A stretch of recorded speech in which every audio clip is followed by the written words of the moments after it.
Welcome to another episode of Research the Podcast. I'm your host, Joseph Scott, and I want to thank you for joining us on another episode. Today, we got a special guest. I know I say that every guest, but this one's truly special. It's my man, Jalen King, and we've been, we had our differences when we first met, and I met him at Xavier in my journey at Xavier, and we had our differences when we met, but I mean, this is one of my guys right now. So, I love this man for real. He's been like a brother to me, and Jalen, how you been, man? Welcome to the show. I'm doing good. So happy to be here on this new platform, new business you got going on. So just support my bro. Yes, sir. And I appreciate you for real. I know you busy. You're a busy man. Playing overseas and everything now. So congratulations on that. That's huge, man. That's huge. Yeah, thank you.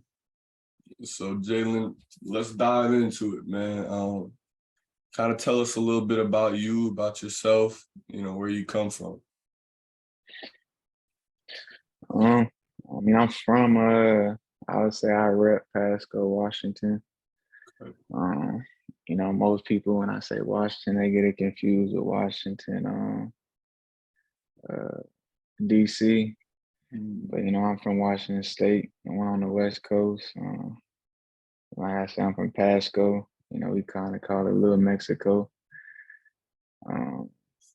But yeah, that's what I rep. I was born in Battle Creek, Michigan, and lived in Houston also growing up. But that's where I'm from. So yeah, we're at Pasco over here. So you kind of been all over the place then, huh? Yeah, been all over. Shoot, went to high school partly in Houston. I mentioned before, was born out in the Michigan area, but spent the longest time out in Pasco. So I feel like that's who I owe that's who I owe all my accomplishments and stuff like that too. To the people out there. So you said you went to high school in Houston. So when did you move from Washington? I moved from Washington. I was probably like 2015, 2014. I was like 15 years old, 16 years old, and I moved out to Houston to go to a high school with my cousin. Okay. Kind of just growing up in Washington, I'm from a smaller town. Like I'm on the whole east side of the mountains from Seattle. Mm-hmm. So Seattle is the city that get the most, buzz and stuff like that, attention. So it was like I was getting looks from colleges and stuff like that. I had a few, and I played on a circuit team, but it was just time to make a move to get my name bigger, and that's how I ended up picking my offer up to go to Eastern Michigan. So it all worked out. I was gonna say, because yeah, I mean that's definitely a good move, man. You moved, and then shoot, you end up going to one of the, and even now they're one of the toughest D1s. Yeah. Amani Bates and Noah Farrakhan, Noah Farrakhan, right? That's his name. Yeah. There now. Yeah. So I mean, they almost beat Michigan. What was that, 2-3 days ago? I think a week ago or something like that. That's crazy, man. That's crazy. So, I know they're so after that, right? So you move, you get your scholarship, and you're going to Eastern Michigan. Where was the shift with that to up until I met you, right, at Xavier? What happened between that? I don't think you ever told me this story, so I'm kind of interested in hearing this part. The shift as far as when I came from Eastern to Michigan, shifting mindset. I mean, it can be mindset, it can be, what happened to you. What Yeah. was the reason you left? I mean, first off, you know me, I'm a loyal type of dude. So, I was planning on staying at Eastern Michigan for my 4 years. I played at Eastern Michigan for three. Um and just like the third year, like, I don't know people that aren't Division 1 athletes at the end of the year. You have exit meetings with your coaches. And, me and my coach, we still real tight to this day. He actually, is with the Pistons organization, as we speak right now. But yeah, it was just time just to leave Eastern, and try something new. Um, and I ended up like, going into the transfer portal, and I was like the year after COVID. So like there was like double, triple the amount of kids in like the portal. So it's hard to get. I mean, it's easy to get overlooked, like in the portal, like to get your name passed by, like 'cause there's so many kids. And I ended up coming out there because I got a brother that stays out towards Alexandria and Bunkie, Louisiana. And I came out there, and then I just we that's probably like 3 hours away. It's like 3 hours away. So I went up to um Xavier and tried out. And even crazier, like as soon as because I flew into New Orleans, I didn't fly into Alexandria. And as soon as I got off the plane, like my brother took me straight to Xavier. Like it wasn't no try to nothing, just to meet the coaches and different stuff like that. Not even knowing I was gonna be my final destination. I mean, at the time, I didn't know nothing about Xavier being an HBCU or in the heart of New Orleans. I didn't know none of that. So it just all worked out, the way it was supposed to. That's it, man. That's it. I mean, I'll be honest. I didn't even know what Xavier was when I was going through my recruiting process. I still remember that day. My coach had told me someone from Xavier wants to come see you, and I'm thinking Cincinnati. All right. I'm Yeah. like, okay. I'm like, finally, man, D1, blah, blah, blah. Like, it's getting there. Yeah, and then the coach comes and watches me play, and it's Coach AJ, and I'm like, yeah, there's Mhm. no way he coached Cincinnati. So I was like, it's got to Yeah. be another Xavier. But like you said, man, everything falls into place. Everything falls into Mhm. place. It always does. Um, did you have any anxiety almost going through that process? Because I know when it was closing down my senior year, like I was starting to get anxious, man, that I wasn't going to play somewhere. I mean, I feel like, um, being like a basketball player, like you have like the top players, the 4 and 5 star recruits that is, bringing in them big offers, like when they, you know, freshmen, sophomores in high school, even earlier. Mhm. I was more like, coming out, I was like a mid, I was getting colleges around my area, like went on visits at Washington State, which is Pac-12, and Boise, Idaho, it's D1. And then when I moved to Houston, I went on a visit to Georgetown, had a visit at Cal, had a 'cause my uncle went over there, Godfather. But and then Eastern Michigan, of course. And there's a couple others, but I mean, I'd answer your question. It's probably like being nervous or anxiety, like yeah, because it's like, what are you gonna do? Like, you gonna have to go to prep school. You gonna have to go to JUCO. Yeah. Or you gonna have to do another year and go to prep school or whatever else. So it's definitely some anxiety and nervous feelings. But I mean, you just gotta ride it through. See where you come out it. Mhm. Nah, you're right. You're absolutely right. I like my question to you would just be, I like for me, it was anxiety because I knew it was something I wanted to accomplish, but I knew it wasn't the end all be all.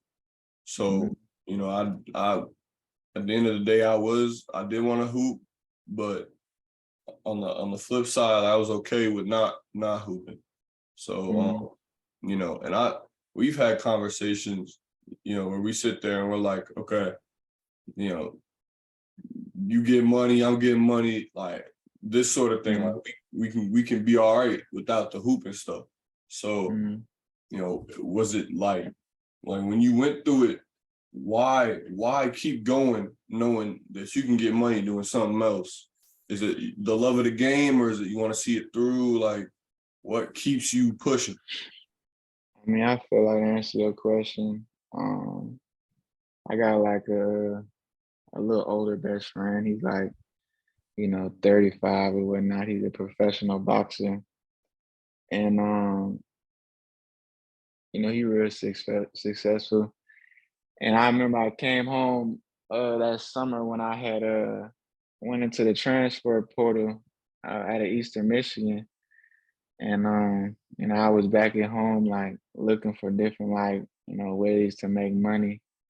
Like I didn't know really which way to go, but I was just trying to, make money because I mean, I just wanted to how I put it, like just being unsuccessful just wasn't like it's not in me. So I just wanted to do something. And he told me, you only get a few years. It's a small window, like to do this, like be an athlete. Um, as far as when age sneak up on you, you can't do the same things when you was 20, 21, and whatever not. And then being a professional now, um it's a window like like to even get to a higher league. You know what I'm saying? Like I'm 23 or whatever, and God and all that works in mysterious ways. So I'm not putting a limit or a barrier or nothing on it, but just talking like people, I keep in my corner like the window to get to like the G League or the NBA or stuff like that is like 26 or something, and then you considered old. You know what I'm saying? Yeah, But I feel like what kept me going is like from what my older friend told me, like you only getting a certain amount of few years to be young. Like a lot of that business stuff, like it's gonna be there when you get done. And then just like the love for the game, and that's all like I didn't did my whole life, and like even now, like when we came out of Xavier, it was like we love to do different stuff, like listen to music and hang out with friends and family, but like what do you like really like love to do that like you can do for a job besides like what you've been doing your whole life, which is playing basketball? So it just that's what really keep me going. Like I've been doing this since I was 5. yeah, Like yeah, I don't really like I know how to do other stuff, but like when you get paid to play basketball instead of doing some other things, maybe somebody working a 9 to 5 they might not like, it keeps going. yeah. And I think that helps with the compensation part of it, because you getting paid to play it all is good, because it's a game. At the end of the day, you get to have fun. Like you said, you've been playing it since you 5, so it's fun. It's just entertainment at the end of the day. So you know, I completely understand that.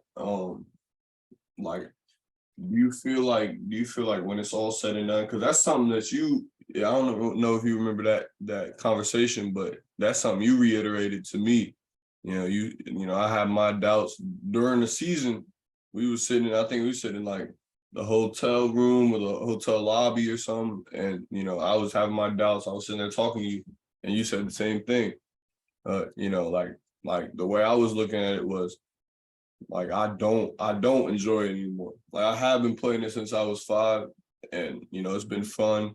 I have my ups and downs in the game, and I do love it. I still love it and I appreciate it. But for me, it was just my heart's not all the way in it. So Mm, I feel like that reflected in my play. It reflected in you know because when you love something, you do it for free. You do it mm, despite how you feel.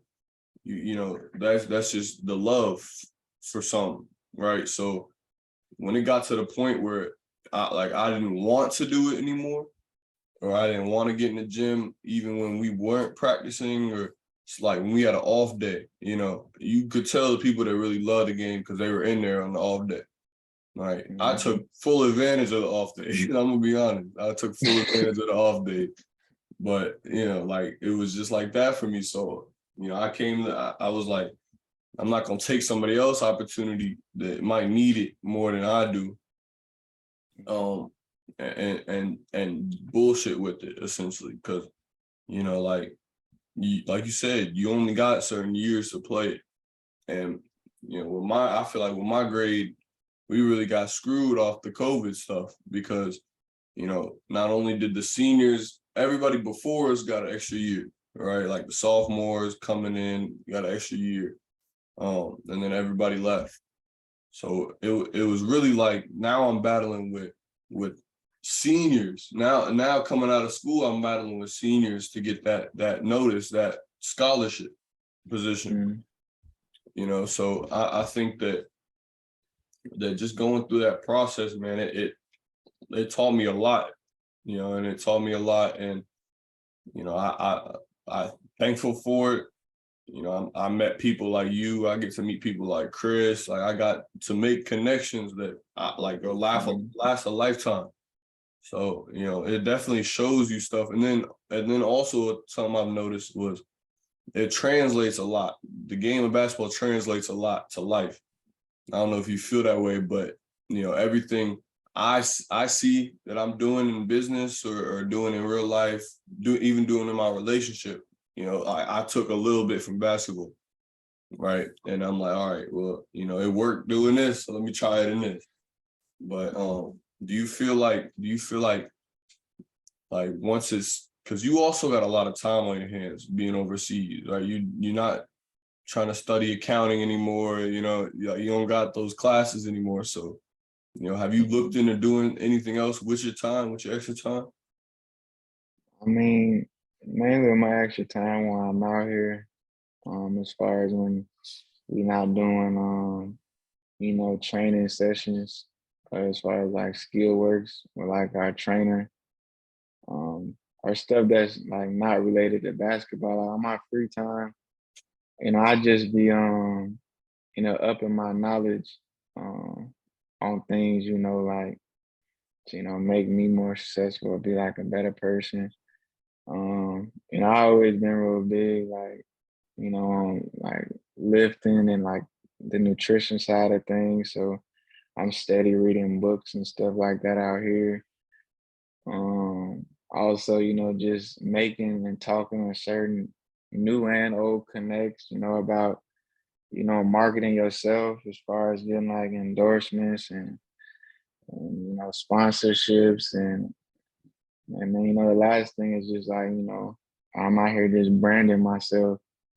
You know, a lot of people want to go spend money and hundreds and thousands of dollars on designer stuff and Jordans and all that different stuff like that. But like, why spend that money when you could be wearing a shirt that you created or whatever that like represents you, and whoever want to rock with you and follow you, like they gonna support it. You know what I'm saying? So I've been on different things like that, just thinking like, um, and that type of mindset. So that's kind of like what I do in my free time while I'm out here. Okay, okay. That's Yeah. interesting you say that, man, because I do feel like um a lot of athletes don't like forget or neglect that side of hooping, the opportunity that comes with it. Because at the same time, you getting scholarship offers, you talking to coaches, everything, but you forget that you're the brand. And that's kind of Mhm. like the motto I try to live by is, you're the brand. So how you talk, how you dress, how you treat people, those are things that are gonna make you right and make you more successful or unsuccessful in the same sense. So, like you said, working on bettering yourself, whether it's nutrition or whether it's, talking to and just gaining knowledge from old and young connects, like you said, or just, working on building you. Because everybody tries to be the same, man. They all wearing the same designer, like you said, they're all wearing the same.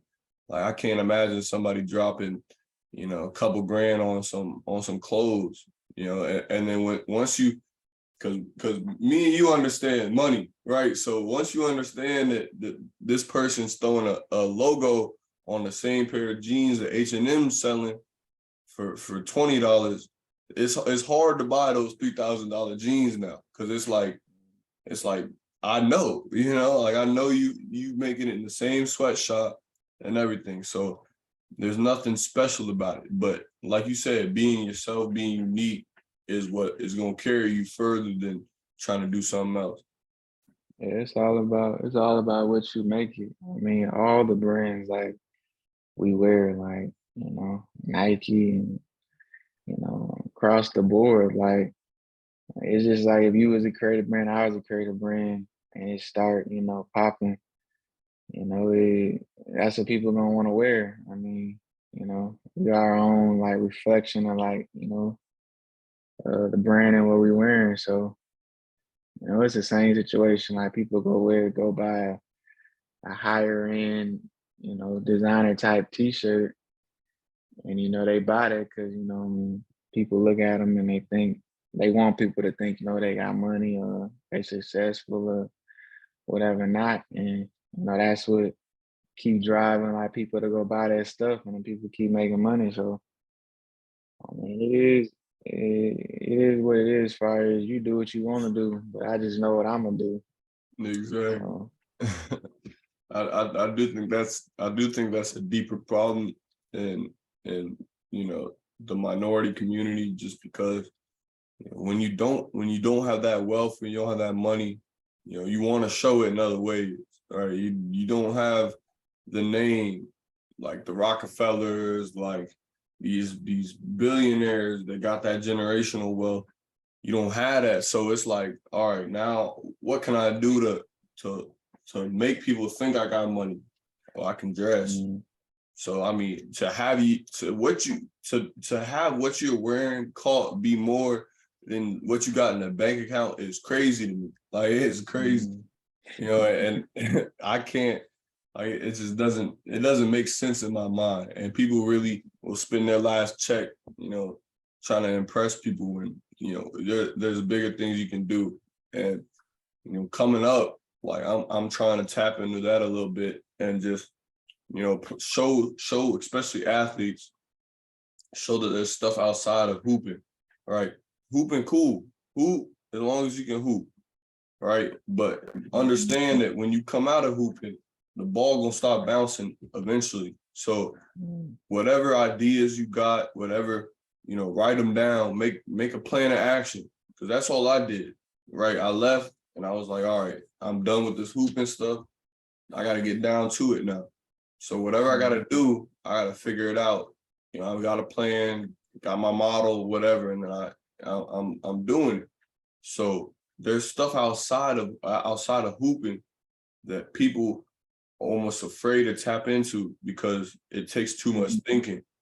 Like you said, like you've been doing it since you were 5, man. So it's like, that's it's like you breathing almost. Mm. Like you've been breathing about the same length of time that you've been hooping for. So there's really A lot nothing of else that people know. a lot of kids like it's like as far as like us athletes, and you'll hear all of them pretty much say it, like they don't really prepare us like as far as for the world. Like if the ball or like whatever sport you playing, like stop bouncing. Like they don't really prepare you for that. Like you go to school, like I got my bachelor's in business management, but like when I got it, it was like almost like what do you do with it? You know what I'm Yeah, saying? Like, and this besides like going applying for jobs that you know cut that criteria. Or, I got a business degree, so go and start some type of business. And in college, don't get me wrong, it do teach you the ins and out of things like that. like how things work, how to run it in numbers and all that stuff. But you know, it don't even like show you like what that real world like is about. So um like a lot of people when you like as far as being athletes, when you leave that like that college atmosphere or whatever, not wherever you stop, like it's kind of like a wake up call a little bit, you know. Like, welcome to Um, the real world. yeah, so either you sink or you swim, like with whatever you're doing. Um, so but yeah, it's definitely like when you come out of there, yeah, it's a wake up call. That's funny. I seen that in the video the other day. it was this, I think it was a football player or something. He came out, he said, man, once you stop like hooping, like, it's like, you don't know how to do anything. Like, they cook for you, Mhm. like your clothes clean, like they take care of you. So it's like, man, I don't know how to do these basic things, and people are stuck. But like you said, like, I think they need to do a better job of that, of preparing. Like you can learn. I was having a conversation with my dad about this. Like, you can learn, business with a degree, but if you knew everything in business from your degree, then there would be a lot of successful entrepreneurs. Right? Everybody would be successful if that's all you had, all you needed. So, like, understanding the process that they don't show you, because like you said, it's mostly numbers, to be honest with you. When you go through these classes, it's mostly profit loss statements, or it's mostly, you know, whatever you got to do numbers wise to grow a business, vocabulary, whatever. But they don't show you the little things like, all right, well, I'm gonna check in with this person. I'm gonna groom my relationships with people, because it's really networking, man. It's really networking, because you can. That's all it is. That's all it is, because you can really learn. You can learn it along the way. Like, I'm learning it along the way. I don't know anything about this. Like, I probably know 10% about what 100% of business is. So, Mhm. but I'm sitting here. I got people that I'm asking questions. I'm talking to on a daily basis, and I'm learning stuff. I learn stuff every day. So, just understanding that it's a process, just like basketball, right? And Mhm. that's, I feel like that, if people kind of tap into that, it'll be straight. But like we said, like, they don't show you that side of things. Like, it's almost, I don't like to use the word, but it's almost slavery in a sense, because they get. Oh, it is. It is. It's totally slavery. Shoot, my brother told me that before I even went in to college. It was like they own you, like, and you know what I'm saying. You can't. I mean, you getting, and they pretty much they used you if you didn't get your piece of paper. You know, your degree when you got out of there. They used you. I mean, the whole time you're there is, it's practice, and then you got class, then you got study session, then you got workouts, and you might practice again, like Mhm. treatments, like your whole day is taken up. So like, a lot of people use that analogy as being slavery. And I mean, you fall victim to it if you don't get that piece of paper. But I also been around a lot of successful people that don't even have degrees also. Like, because that just goes back to what I'm saying. Like, it don't really prepare you. Like, them people that didn't go to college that went straight into that real world out of high school, they was in there dealing, they was in there dealing with real problems, real world problems that they know how to solve and they know how to maneuver, and they was making connections and different stuff like that. So, it's not all about going and getting a college degree, but that's what they push on, you know, a lot of kids and stuff nowadays, they say that's right. I mean, to being an athlete, we have to go do it. So there's really no question. Yeah. But yeah. It's really just being shown the different avenues, the Hmm. different avenues, different possibilities, and what's out there for real. Because, like you said, like they're pushing it. So, it's up to you to get the most out of it that you can. But, like, it's corruption, to say the least, because the man, to sit here and think like it's one. it's on a year-to-year basis.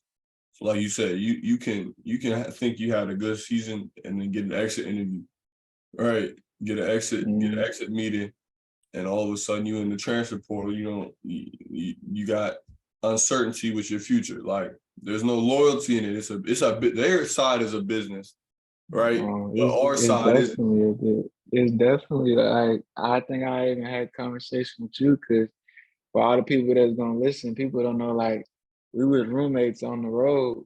So like I'm me being older than him, I think I'm like, cause Joe, how old are you? 19. Yeah, so I'm like 5 years older than you.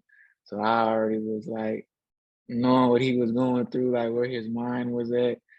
And I remember telling him, like, bro, you better not take this mess personal and take your heart out of this because it's business on their side of the thing. Cause if they don't do good or they don't, bring certain things to the table, like they gonna get fired. So Yeah, I've had a ton of situations like dang, like why coach do me like that, or why he put me this far down in the lineup, or why he not playing me, and it's all business and it's all about you know politics too. yeah, So you might have a player that came in from a different school, might have a bigger name than you, a better career at the time, but you might be a better player. yeah. But like, how many times you go in the game and people you look better than him and people see it, they still gonna have to probably play that dude that got that bigger name like till he get going. You know what I'm saying? Because So, it's politics. He's politics. Like he came there for a reason. So like, there's a lot of stuff like behind the scenes that people just don't understand. yeah. And I mean, like it's tough, man. It's tough. But Jalen, I appreciate you. I wrap up a little bit, but man, I appreciate you for coming on the show, man. It's a great conversation. I love talking to you, bro. So, is there anywhere that you'd like to promote? Any platforms? Any Instagram pages or anything like that you want to promote? So, Pete, I know you kind of a private person, bro. So I'm gonna let you keep it private if you want. But just Nah, anything. shoot, I appreciate you having me on your podcast. Shoot, it meant a lot to me for real. But nah, I just wanna shoot promote myself. We got I got a brand coming out soon. Also, show love to my city, Pasco, Washington. Also, y'all can follow me on Instagram at Jalen86.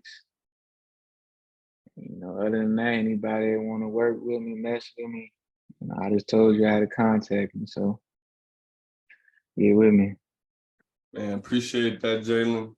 We're gonna have all that in the description, all the links, everything in the description. Man, I Mhm. appreciate you coming on the show. Um, and thank you guys for listening. This episode was brought to you by VidPort Media. If you or someone you know has a small business struggling with marketing and need to increase their revenue, leads, or customer engagement, get at me, vidportmedia.com, or you can get us on Instagram at VidPort Media. Thank you guys for watching. I'm out. Peace.